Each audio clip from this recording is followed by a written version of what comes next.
Hello and welcome back to Tuesday at Dobbs's. As always, thank you so much everyone for getting in touch. Please do continue to do so.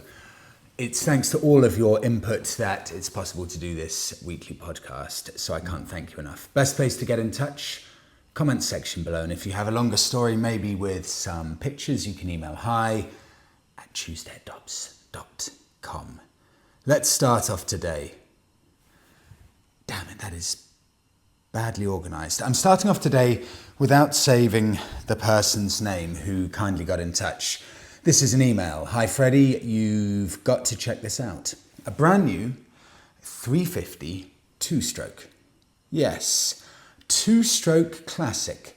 And apologies for my pronunciation, Jawa, I think it's pronounced, Jawa 350, and this one is still made in the Czech Republic. Unlike the four-stroke ones, which are built by the parent company in India, I just couldn't believe this is still, block capital still, being made and sold in the UK. It's a true retro, but brand new bike, but genuine retro. I just cannot believe it. Let's take a look. Brand new. 350 Jawa. No, Jawa. I have to get that right. Brand new 350 Jawa. So it's over on javamotorcycles.co.uk. Take a look at this. So you open up the website, you've got all these retro looking bikes. Some of them look quite similar to the Royal Enfield Classic 350s, but I've clicked on this one specifically. It's the Jawa Retro 350 two-stroke. 77 horsepower top speed, cruising speed of 60 miles an hour. It's got 23 horsepower, it's 344 cc, and it's a lightweight at 149 cc. The price for all this retroness, and it's got a definite charm about it, my guess is that this company, javamotorcycles.co.uk, they simply import them over to the UK. So this is the UK's official, almost successful importer. The price, if you want one, £5,995, which seems fairly reasonable. The problem with it is you can buy a brand new Royal Enfield Interceptor for exactly the same amount of money and you get 300cc more and double the horsepower. So if you are going to buy one of these very characterful looking bikes, you need to really want one of these, because from a common sense point of view it doesn't probably make sense. Although, what is the point if all we do is worry about common sense? I like a character, so for someone to actually have gone out and bought one of these, I think you need to be a certain level of character. And I like people like that. But there you go. Brand new two-stroke motorcycles still being built in the Czech Republic, in Czech. Fantastic. I don't know if they're ever going to take off in a big way, purely because they're not quick and they're not technologically advanced and they're not that cheap. But I'm glad things like this exist. Thank you for sending that over. It's brilliant. Moving on now to Portugal. This is interesting. And this is quite pertinent, especially when compared to a couple of weeks ago. I mentioned that there's a Spanish mechanic, Yamaha dealer, Yamaha motorcycle mechanic, who charged €35 labour an hour. Apologies. €35 an hour. Well, have a listen to this. This is coming from completely the other end of the spectrum, because I was saying, my lord, Spain is amazing. €35 an hour. But listen to this Portuguese gentleman about his thoughts on it. This is from Andre. Freddie, I'm a 27-year-old motorcycle delivery driver hailing from Portugal. In pursuit of a more fulfilling career path, I decided to explore the possibility of becoming a motorcycle mechanic, despite not being mechanically inclined. However, what I discovered was quite disheartening. The cost of enrolling on a professional motorcycle mechanics course here in Portugal is not exorbitant, but it's not insignificant either.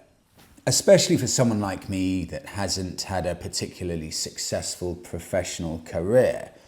The curriculum lasts, if you want to do a mechanics training course, it will last a year and cost €300 to enroll. And then after you've paid that initial €300 fee, you then have to pay €300 a month for a single weekly class. So that's €300 every month, but for that €300, you get one class a week, and that covers the entire day.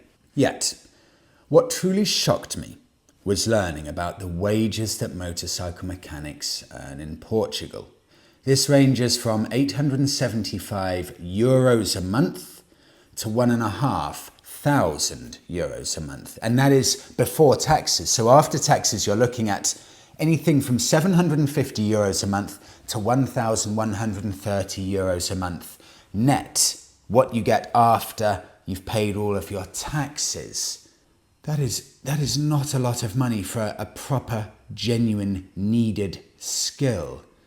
These wages are abysmally low, especially when compared to the Portuguese national minimum wage of €820 a month. We're looking at only just above the national minimum wage for a proper skill. Continuing with Andre, considering the upfront cost of €3,900 and a continued investment of time to become a skilled mechanic, it is concerning to see how such low wages in such a specialised field are on offer.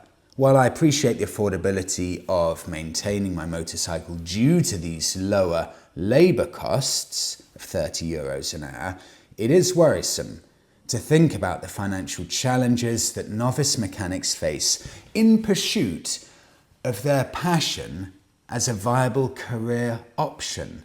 I thought you might find this perspective interesting, given the recent discussions on labour costs across different countries.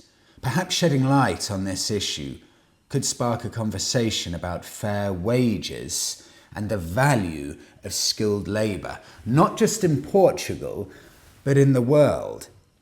Andre, that is incredibly pertinent, especially as some of my conversation is so often, where is a motorcycle made? Is it made in China? Is it made in India? Is it made in Europe or the USA?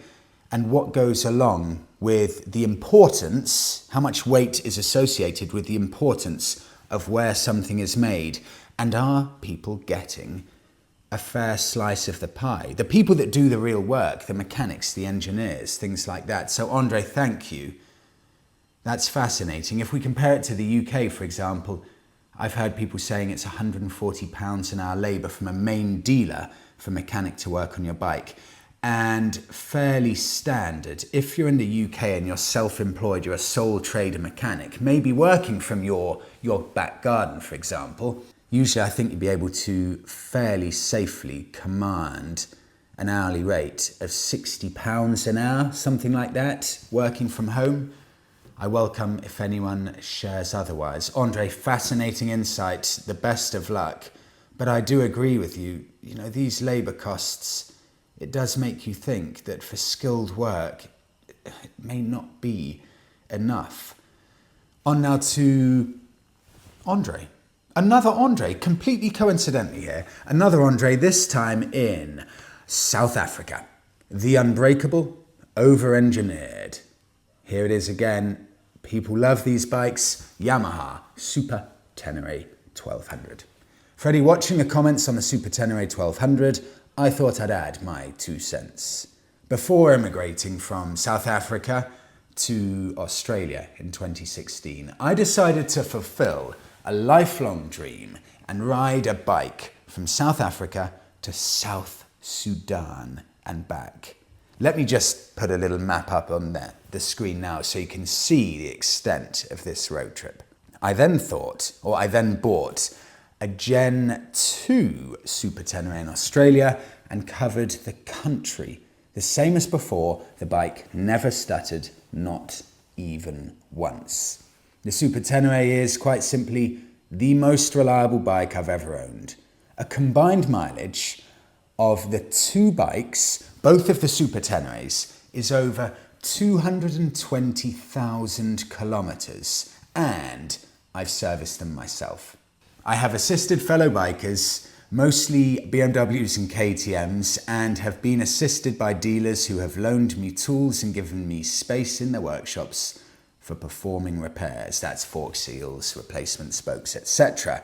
Attached is a photo of the bike being loaded onto a Fisher trawler in Dar es Salaam on way to Zanzibar. So these guys here are getting this 1200cc gigantically heavy motorbike up these steps and onto the bike, and then being lost in the jungle late at night, and a beach in Zanzibar, and me crossing a river somewhere in North Africa. Andre, that is a proper trip of a lifetime, and what an incredible machine to do it on. And also assisting fellow bikers, BMWs and KTM along the way, while the Japanese bike just carries on munching the miles. On now, an all-Italian trip. Freddie just wanted to share with you our amazing trip on our 25th wedding anniversary from Malta to the Amalfi coast in Italy and back in 7 days. What did we go on? 2 up on a Moto Guzzi V7 850cc. Again, people love these bikes. 2021 model, and after 7 days and 2,800 kilometers, we came back feeling accomplished but rather sore, and yet already planning our next long-haul journey on our beloved Moto Guzzi V7 850.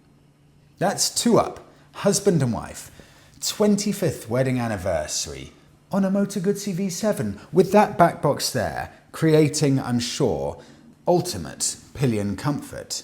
What a trip, what a bike. On now to Shirley. Freddie, I've got pictures included here. Kawasaki Vulcan 650, which I love, and with my husband, we've covered a few kilometers. We've had our restricted open bike licenses now for 4 years. I passed my test at 59 years young, and I'm 5'4", and had quite a time finding the right bike for me. For the past few years, I've been going to the winter... Oh, these are brilliant. And this is a great insight for all of us. Scooter life. I always talk about motorbikes, but the scooter scene, the scooter passion, the style, everything that goes with it, equally as strong and dynamic a scene as the... Do we differentiate motorbikes as the motorbike scene? It looks brilliant. Continuing, so I've been going to the Winter Scooter Rally in Bureen Point, Queensland. It's a fantastic weekend with lots of good company, and I cannot tell you how exciting it is to be on the ride out. In a line of 50 or more scooters riding through the sunshine coast hinterland, and I took my lovely postie bike. This is just brilliant. Look at this postie bike. Last year, and I'm not surprised here, won a beautiful trophy, and this year's rally's coming up at the end of July, and I'm excited to be riding on my newish Peugeot Django 150. Shirley, you know what? We were in Tenerife for 8 months a couple of years ago. This is the first sight Monica and I had of this Peugeot, and the first one Monica saw, these Peugeot Django scooters, she freaked out. She could not believe the looks of it. They're fantastic looking things. You've got exquisite taste, and to see those lined up there, Australian background of the palm trees, the beautiful landscape, shows, for one, it shows you can do anything on scooters, anything you can on motorbikes, but secondly, the style that some of these scooters have, they are so characterful. Shirley, thank you. On now to Lensman 100. This is the start of... I could have done so many and done a whole half-an-hour episode on this, but some of your picks of the best biking festivals. I've really had to chop this down, so apologies for all of the ones I've missed, but here are a few of them. Lensman 100. Freddie, nothing festival-wise can compare with the Isle of Man TT. So many people said this. This had to go number 1. Here are the tips. Book in advance, otherwise you're not going. And also warm up your wallet, because the Isle of Man TT is, of course, on an island. This funny little island called the Isle of Man in between England and Ireland. And usually I'm sure it's very reasonably priced to be able to get over there if you want to go on holiday. But come the Isle of Man TT week, the prices for hotels and for the ferry crossings go up hugely, and it turns into what is probably a very nice relaxing ferry ride into something, I mean, even better, but it's just so full of bikes. I've never seen anything like it. The entire island transforms. All of the hotels transform into biker-specific, exclusively biker accommodation. And the ferry, you cannot move on the ferry. The only vehicles on the ferry are motorcycles. I've never seen anything like it. It's like that bucket list thing that once in my life, I must do the Isle of Man TT.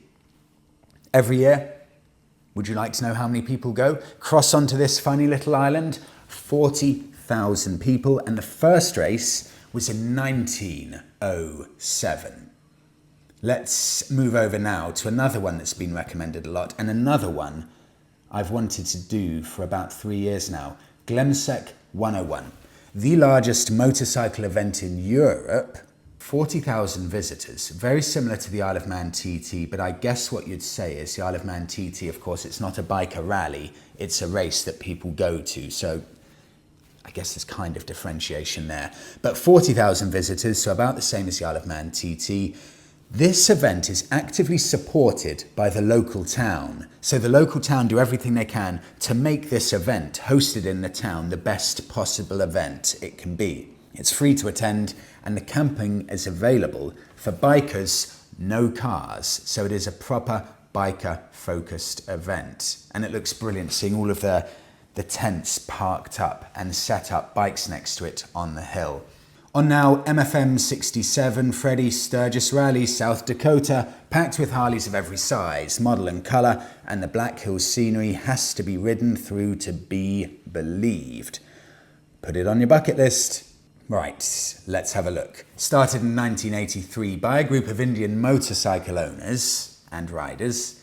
10 days and nights. This is gigantic. 10 days. Do people stay the whole thing? I'd love to hear from people. How messy does it get? And do you stay for all 10 days? And how broken do you feel at the end of the 10-day biker rally? The biggest rally, according to the website I found in Europe, Glemseck 101, 40,000 riders. Sturgis Rally, 500,000. 500,000. It turns a town of 7,100 people into a city of 500,000, and it's free to attend. Next one from Luis. Freddie, try this one. Moto Rally, Faro, Portugal. This is started in the early 1980s. It's again one of the largest in Europe, but this is a big size down. 15,000 people, 15, attended in 2023, but this has been highly recommended a lot. This is meant to be one of the things to do on the European biking calendar. Let's move on to the USA again. Everything the USA do is on a scale that's almost incomparable. Daytona Beach, Florida bike rally. Known as the world's largest bike meet, it's got 500,000 people that consistently go every year, and it was started in 1937 as a race. I'll do two more.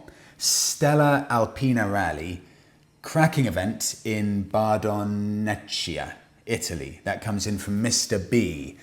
What this offers is the highest possible off-road track in the Alps at 3,009 meters, and it's taken place every single year since 1966. It's known as Europe's highest motorcycle meet. Hundreds of riders, and I'm quoting, hundreds of riders, possibly thousands. So this is not a big scale event, but the Italians always do stuff very well. There'll be lots of style and charm and character, and being that high up in the Alps, I think that will be one of the most unique experiences out of the entire list. Final one, Giancarlo Benzina, MotoGP, Phillip Island, Australia, for the place, the fans, and the history.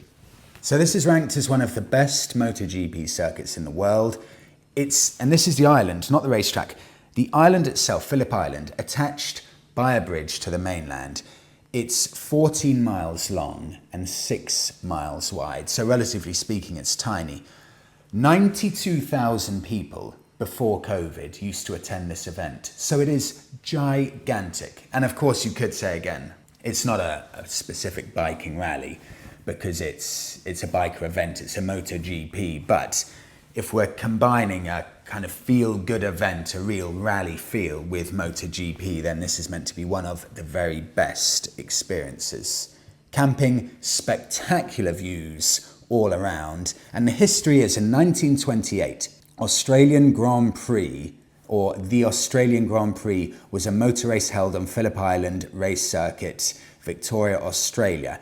That's almost 100 years old, and that was the first one held on the island. And since then, it's been somewhat of a mecca for racing enthusiasts, both car and motorcycles. So it is steeped in history. And I've seen pictures of this. Tents set up, just spanning the entire eye distance, but all of the tents with a view of the sea just surrounding them. And of course, a racetrack taking up a gigantic chunk of one corner of the island. It's one of the most picturesque looking race setups I've ever seen in my life. And after doing a bit of Googling on this, Giancarlo, I agree. I desperately want to do that. That would go onto the bucket list. Chinese bikes.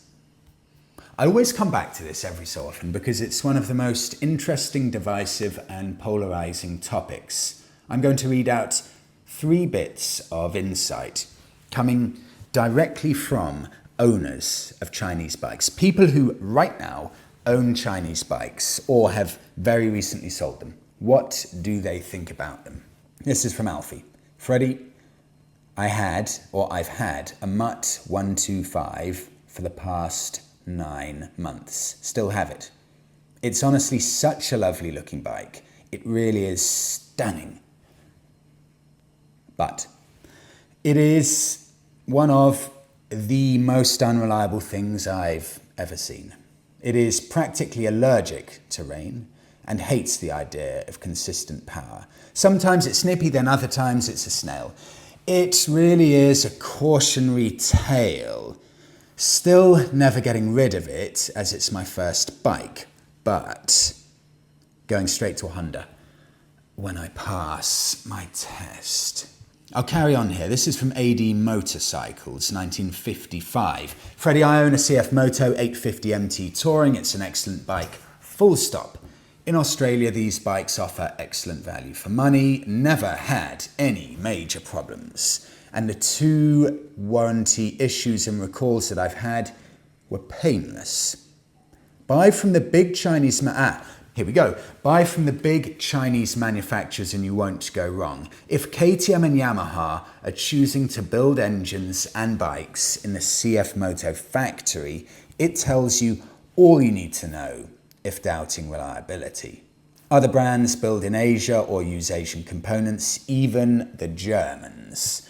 The difference in CFMOTO's case in this example is that it's their own factory that produced the Euro and Japanese quality, not a European factory utilizing Asian workers and low costs. That's from Adelino.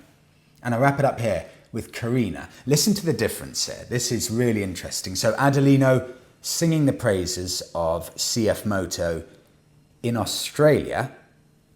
And now I'm going to read out Carina doing completely the opposite of his CFMOTO experience in Australia. From Carina, bought a CFMOTO 700 CLX Adventure, 2024 model, bought in 2023. The worst bike I have ever owned. Never again will I buy Chinese-made bikes. I wasted $12,000 Aussie dollars, took a loss of $6,000 to get rid of the bloody thing. The electrics were so bad. My friend got the same bike and hers blew the bottom end off the motor, leaving her stranded on a dirt track in the bush for 5 hours. It's absolutely a marketing tactic saying CFMOTO bikes have KTM and Kawasaki engines. They do not. They have been given permission and rights by these companies to copy, block capitals, copy the engines. Do not. believe the BS. I've got another one here. Okay, thank you for that. Fascinating as always. Really, really interesting. Chinese bikes, perennially, always. Polarising at the moment. Will that change over the years? It may well do. Bike of the week. This is from VR1. Freddie, I have been quoted 2,000 Australian dollars for replacement keys on my Honda Fury. 2,000! I lost the keys during a house move. Well, VR1, thank you for singing the praises of the Honda Fury. This is Bike of the Week. You probably didn't expect that, but I saw that and I was shocked by the price that you had to pay. That is completely ridiculous. So everyone use that as a word of warning and possible reason not to buy. But if you're still listening and you're thinking, what's a Honda Fury? This is exactly why I had to carry on with this, because I've never heard of this bike, to the best of my knowledge, in my life. So I had to do a bit of research here. I'm going to brush over that key issue and pretend VR1 has sung the praises of this bike. Honda Fury, what on earth is it? Well, it's easily found. In fact, it's still for sale, brand new. It came out in 2009, and right up until this day, it's still being made. It's being sold, I think, in the USA, definitely, because I found the website, honda.com, and it's still there, brand new, and I think they still sell them in Australia as well. If you want to buy one over in the USA, brand new, it's just £9,000 equivalent. I've translated it. 9,000 British pounds. It's a 1300cc V-twin, 57 horsepower. Have a listen to this. This is from Motorcycle Cruiser magazine. The Fury was generally well received. Motorcycle Cruiser magazine names the Honda Fury as their 2010 Cruiser of the Year. That's an American publication, to the best of my knowledge, Cruiser magazine, or Motorcycle Cruiser magazine. And then I carry on. This is from Visor Down, the British publication. In 2011, the Visor Down website included the Fury in their list of top 7 cruisers with huge engines. So these were sold in Europe, UK included, but instead of typing the Fury, you may need to type Fury into your search engine or VT1300. And the great thing is, these sold in Europe and the UK, so if you're over in this part of the world, you don't need to look for an import. These are proper, genuine bikes, so UK registered from the day they came over, so no worries with any paperwork issues. But what do you need to pay? We know that it's £9,000, brand new, and I found one in the USA for £5,000 equivalent from a dealer. £5,000. It's always the way with the Americans. Americans like Harley Davidsons and Indians. No other cruiser will ever dent the market, and it means that residuals are rock bottom. But if you want one in the UK, I found a lovely model here, 2010, for £7,800. I wanted to find one in black for everyone, but you get Honda build quality, V-twin engine. It looks like a custom straight out of the box, but these are completely standard. It's got genuine custom looks where you think you'd see it at a bike show and you could not believe that out of the box it looks like this. I don't think I've ever seen such a bike that's got such an extreme custom look as this. I mean, that is a serious conversation starter and head-turning bike. There you go. £8,000 for something that unique. And I'll wrap it up there. Thank you so much, everyone, for watching. Have a brilliant week all. I'll speak to you in the next one.